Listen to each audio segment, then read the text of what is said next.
The Senate confirms the appointment of 7 ministerial nominees. I'm Linda Akibe, and you're welcome to the Gavel. On Wednesday, June 29th, the Senate screened 7 ministerial nominees sent to the upper chamber by President Buhari for confirmation. After the exercise, which lasted almost 5 hours, the Senate confirmed all 7 nominees. Thereafter, it adjourned plenary till July 19 for the summer break. Now let's take a look at the screening of the ministerial nominees. The Senate devotes plenary session on Wednesday to screening 7 ministerial nominees. President Buhari had forwarded their names to the Senate for confirmation. Some minutes past 12 noon, the ministerial nominees, accompanied by friends and well-wishers, make their way into the Senate chamber.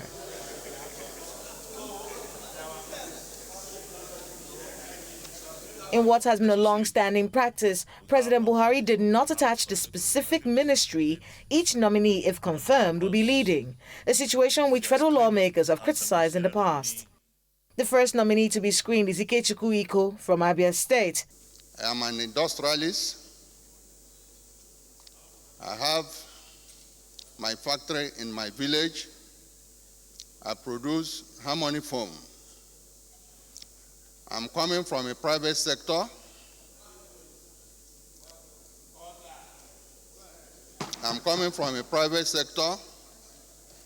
I was the immediate past commissioner for industry in my state, commissioner for industry in Abia State. If this House consider me fit and confirm my position as signed by Mr. President, I am going to hit the ground running to contribute my own quota in terms of national development, in terms of adding value, particularly since I'm coming from a private sector. I will serve diligently without fear or favor. He answers questions on finding solutions to unemployment in the country. I will advise the federal government to ensure that they establish refinery in the local community where they exploit all this crude oil. If they do that and begin to introduce modular refineries in those various communities, particularly Niger Delta community, the issue of employment will be checked. We need more of technical graduates to do most of the things we are doing right now. Because you can be a graduate and you are not employable. If you are a technical man, you will employ yourself and employ more people. Therefore, my advice, if finally confirmed, is that any graduate must have a trade that you can display with your hand. That will make you employer of labor. The question of nominees' participation in the compulsory National Youth Service Corps is brought up, and his political affiliation. However, the Senate President and Deputy Senate President offer explanations. Mr. President, the law is very, very clear. And there's no way, Mr. President, in those requirements, where the requirement for the possession of a certificate of discharge from NYC and/or an exemption is required. The next to be screened is Umana from Akwa Ibom State. He speaks on how to improve revenue generation in the country. Our mandate was to attract foreign direct investments into Nigeria by improving the business environment. We took a number of concrete steps to make life easy for investors who will be coming into Nigeria. And of course, we understood that investors, they have a choice. They can go anywhere, so we knew that we had to be globally competitive. So we looked at operational efficiency and came up with timelines for the delivery of service to our clients. For example, in the past, it could take months or even weeks before somebody who applied for a license could get approval for a license. We set a definite timeline and said it would only take 7 days. For those who had cargoes to process through the ports, the free zone ports, we said it would take 48 hours. And we had commitments from customs through a service level agreement that will keep to these timelines. Ekuman Joseph is screened next. I started my early education at College of Education, Demonstration School in Owerri. Also, I'm popularly known as Shekham Primary School, Owerri. After my primary education, I obtained my SSCE at Holy Ghost Secondary Technical, Umana, Abia State, and thereafter proceeded to the University of Calabar, Cross River State, where I obtained my LLB in law. After my LLB, I proceeded to the Nigerian Law School, Lagos campus, where I also obtained my BL in law and was thereafter called to the Nigerian bar. He offers solutions to the challenges of unemployment and the ongoing impasse between the federal government and the Academic Staff Union of Universities. With the effort being put in place by the present administration, the issue of insecurity, by His grace, will soon be over. And the youths will be fully engaged once again in the area of agriculture. I, as a youth, I always believe in self-employment. Even when I was a practicing lawyer, I did my best to engage myself in the area of ICT. That was why you could see my CV. I made mention of being an ICT expert and also develop myself in the area of ICT law. I and my friends piloted a company that started programming for universities and also for writing programs for banks. And it was a money-spinning company for us because we made a lot of achievement, financial achievement from it. I will encourage the youths to begin not to just look at the government employment as a source of earning, but to begin to look at opportunities that this fertile ground Nigeria affords us. Because foreigners come into the country, they try to invest because they know that Nigeria is a fertile ground. And we have the opportunity as citizens of this country to take advantage of what we have on ground.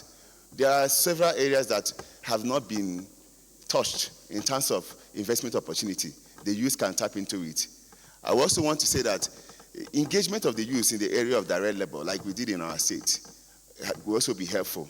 If they will try to create opportunity where the youth will be involved in direct labor to be able to have something doing that will take them away. Because there's a saying that an idle mind is a devil's workshop.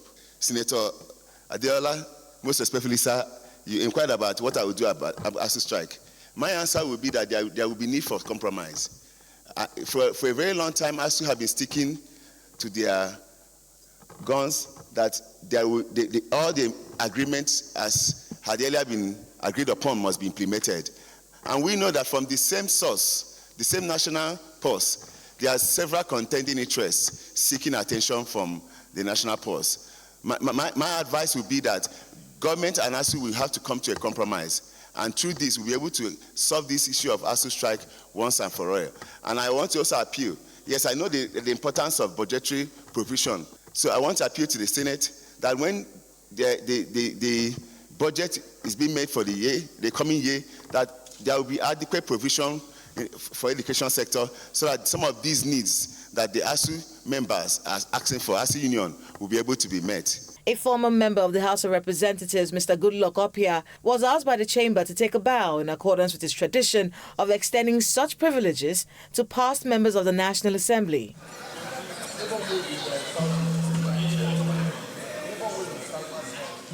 Ademoroye, a nominee from Ondo State, comes before the Senate for screening. I hail from Akure in Ondo State. He speaks on the lingering industrial strike by ASU and the failure of the federal government to resolve the problems which led to the strike, which has grounded activities in tertiary institutions in the country for months. Nigerian students are in danger of losing an academic calendar because of the inability of ASU and the federal government to conclude on an agreement. I'm not happy about it, and I think that government must do something about it. I have no doubt that the government of APC government, led by General Muhammadu Buhari, has been taking steps to solve this problem. And I want to say, sir, that these problems must be solved once and for all. These incessant strikes are not right. It's not good for the system. Definitely it's not good for it doesn't happen anywhere in the world. And so we must take concrete steps, concrete steps. ASU always has one issue or the other. I'm not blaming them. I'm not casting aspersions. I'm not saying they don't have a right to disagree with government. But in doing this, the interest of Nigeria, the interest of our children, the interest of the city, of the system must always, be thought about. We cannot afford to continue to run a system where there will be incessant breaks all the time. So, sir, I do not claim to have a monopoly of wisdom or knowledge about how to solve it, because there are specific issues that these people are asking for. So if you confirm me as minister and I have the opportunity to be where they're discussing it, I can assure you that I will also bring to bear my own experience, the little modest experience that I have, and then we can provide solutions to ensure that incessant strikes by ASU or KWASU becomes a thing of the past in Nigeria. El-Yakub is the Senior Special Assistant to the President on National Assembly Matters, House of Representatives. I serve as the Senior Special Assistant to the President on National Assembly Matters, House of Representatives at the moment. I take this opportunity to say a big thank you to Mr. President for yet another opportunity given to me to serve in a higher capacity. And I certainly do not take this for granted. He talks about the relationship between the executive and the National Assembly. In the course of my service, I have interacted with members of the National Assembly, and therefore, on a regular basis, like you had mentioned. And therefore, I would like, with your permission, to appreciate all the members of the National Assembly, starting with the leadership and the members of the National Assembly, and in particular, the Right Honorable Speaker of the House of Representatives and the leadership and members of the House of Representatives for the support and cooperation, and of course, accommodation they had given me in the course of discharging my responsibilities as the Senior Special Assistant to the President. Odum from Rivers State also appears before the Senate. I have served 3 times as Caretaker Committee Chairman of Ademoroye Local Government, 2 times elected Chairman, where I was decorated as the best performing local government chairman by Rivers State Sustainable Development Agency. It will be an honor to serve the country in any capacity, helping Mr. President to execute his programs faithfully. Done with the screening, the Senate confirms all 7 ministerial nominees. Will the Senate confirm the nomination of Ibrahim El-Yakub as a minister of the government of the Federal Republic of Nigeria? Those in favor say aye. Those against say nay. The ayes have it. The nomination of Ibrahim El-Yakub is hereby confirmed as a minister of the government of the Federal Republic of Nigeria. Will the Senate confirm the nomination of Ademoroye as a minister of the government of the Federal Republic of Nigeria? Those in favor say aye. Those against say nay. The ayes have it. The nomination of Ademoroye is hereby confirmed as a minister of the government of the Federal Republic of Nigeria. Finally, will the Senate confirm the nomination of Odum as a minister of the government of the Federal Republic of Nigeria? Those in favor say aye. Those against say nay. The ayes have it. The nomination of Odum is hereby confirmed as a minister of the government of the Federal Republic of Nigeria. Congratulations to all of them, and of course, congratulations to the Senate for starting and completing this task. Like we said before, we will adjourn for 30 minutes. We go and take our lunch, and then we come back and pass the votes and proceedings for the confirmation to be sent to the executive. You're welcome back to the Gavel. The House of Representatives has reintroduced the controversial Water Resources Bill. Now, the details of a new bill are not yet available, but the old bill wanted to bring all water resources, that's surface and underground, as well as banks of the water sources, under the control of the federal government. State governments and some civil rights organizations were not in support of that version of the bill. However, the chairman of the Reps Committee on Water Resources, Honorable Sada Soli, says wide consultations have been made for a better version of the bill, and he assured his colleagues that he will voluntarily withdraw the bill if at any point indications suggest that it would negatively affect any section of the country. Following the listing of the controversial National Water Resources Bill, which many feared would affect the unity of the country, a lawmaker raises a point of order of privilege, drawing the attention of the House to the controversy caused by the bill when it was reintroduced last year.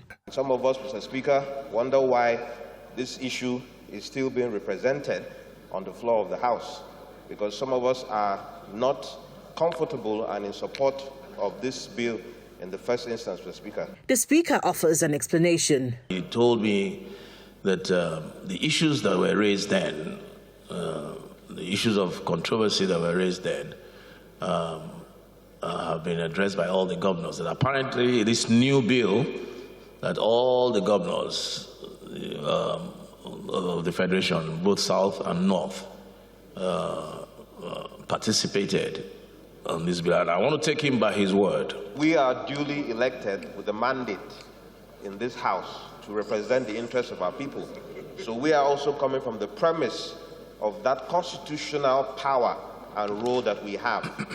Whatever the governors might have agreed upon might not be acceptable to us. It is we that have those powers as enshrined in the Constitution to enact legislation that will be binding on this country. The Water Resources Bill, which sought to bring all water resources under the control of the federal government, was first introduced in the 8th Assembly, but was rejected by the lawmakers. It was then reintroduced in the 9th Assembly, but received backlash from a broad section of Nigerians and legislators who feared that it could endanger the unity of the country. The chairman of the Committee on Water Resources, in whose name the bill is listed, as well as the majority leader, appealed to lawmakers and the bill scales first reading. All the attorney generals of the states, of the different states and the Federation, commented on the bill, and the Federation commented on the bill before they could address some of the issues that were raised on the floor. Let me assure my colleagues on my honor, I will not stand here to see a particular section of this country is shortchanged by a legislation of this country. If that happens, Mr. Speaker, I will withdraw the bill in the interest of this country. I just want to plead with honorable members, no matter what position or disposition you may have for or against this bill, we wait until we come to the second reading and we debate it. Let us not preempt it, and by so doing, trying to also play with our very costly legislative time. The bill has been read for the first time and would be debated when it is scheduled for the second reading. Meanwhile, the House of Representatives has resolved to set up an ad hoc committee to investigate the petroleum products subsidy regime from 2017 to 2021. The resolution of the House follows a motion by Honorable Sergius Ogun stating that component cost of the petroleum products subsidy value chain claimed by the NNPC is highly overbloated, while the transfer pump price per litre used by the NNPC in relation to PPMC is underquoted. The lawmaker describes this as fraudulent, while also expressing worry that the subsidy regime has been used by the NNPC and other critical stakeholders to subvert the nation's crude oil revenue to the tune of over $10 billion. The committee is to report back to the House within 8 weeks for further legislative action. A bill for an act to establish the National Electoral Offences Commission and the Electoral Offences Tribunal has scaled second reading in the House of Representatives. The bill seeks to provide legal framework for investigation and prosecution of electoral offences for the general improvement of the electoral process in the country. Lawmakers believe decisive deterrence through prosecution will address electoral offences. The bill has been committed to a public hearing. In its final report, Mr. Speaker, the Justice West Committee recommended, among others, that a special prosecutorial body to be known as Electoral Offences Commission be established to work independently in the arraignment and prosecution of electoral offenders. This will include offences arising from failings of INEC before, during, and after voting. the Electoral Offences Commission should cooperate closely with the security agencies to prosecute persons accused of committing such offences. This bill, Mr. Speaker, draws positive inspiration from the great work of that committee of great Nigerians, and I hereby publicly appreciate the work of that committee under Justice Muhammad Uwais. Let's take a look at more happenings in the Senate during the week. The National Assembly has intervened in the case by the UK government against the former Deputy Senate President Ekweremadu and his wife Beatrice Ekweremadu for allegation of organ harvesting. The London Metropolitan Police arrested Senator Ekweremadu and his wife for conspiring to bring a child to the UK for organ harvesting. On resumption of legislative proceedings on Tuesday, the Speaker of the House of Representatives says he has met with the Nigerian High Commissioner to the UK to ensure that Senator Ekweremadu is given fair treatment. I asked the Nigerian High Commission to avail Senator Ekweremadu and his family all necessary defense and support that he will need to defend himself. Now, during Wednesday's plenary session, Senate President Ahmed Lawan disclosed that a delegation from its Committee on Foreign Affairs will depart Nigeria for London on July 1st, 2022, to pay a visit to Senator Ekweremadu and his wife. According to the Senate President, the decision to wade into Senator Ekweremadu's arrest and detention is against the backdrop of a meeting received by the Nigerian High Commissioner to the UK. He further disclosed that the Nigerian High Commission in London has been able to provide some consular services that include the engagement of some lawyers to defend Senator Ekweremadu. The High Commission has also been able to provide some consular services that included the engagement of lawyers who will defend our colleague. Meanwhile, the Senate will continue with its investigation of the crisis in the Supreme Court, despite the resignation of Justice Ibrahim Tanko Muhammad as the Chief Justice of Nigeria. The chairman of the Judiciary Committee says its planned investigation into the alleged infractions must go on. The resignation of the former Chief Justice of Nigeria, Justice Tanko Muhammad, took the country by surprise. After all, it's rare to see a high-ranking government official resign his appointment unless perhaps to pursue political aspirations. However, Justice Muhammad's resignation comes amidst discontent in the Supreme Court. 14 justices of the Supreme Court, in a petition addressed to him, are protesting deplorable welfare conditions and a difficult working environment for the justices. Meanwhile, the last has not been heard on the amendment of the Electoral Act. During Tuesday's plenary session, the former Senate Majority Leader, Senator Yahya Abdullahi, insists that there is a need to amend the Electoral Act to revert to the direct mode of primaries. However, the Senate President has a different opinion. Our recent nasty experience on the misuse of consensus and delegate system has vindicated our earlier position on the merit of direct primaries, provided that a verifiable membership register of political parties is kept simultaneously at the ward level and with INEC. The idea of what method of primaries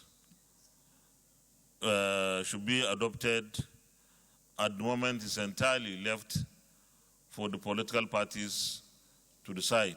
Majority of senators in the 9th Assembly will not return to the 10th Assembly, as many failed to win tickets during their party's primaries, a situation they blame on the indirect mode of primaries employed by the major political parties. Now, this is where we draw the curtains on this week's edition of The Gavel. If you have any views on any of the issues discussed, please email us at thegavel@channelstv.com. Thank you for staying with us, and see you again next week.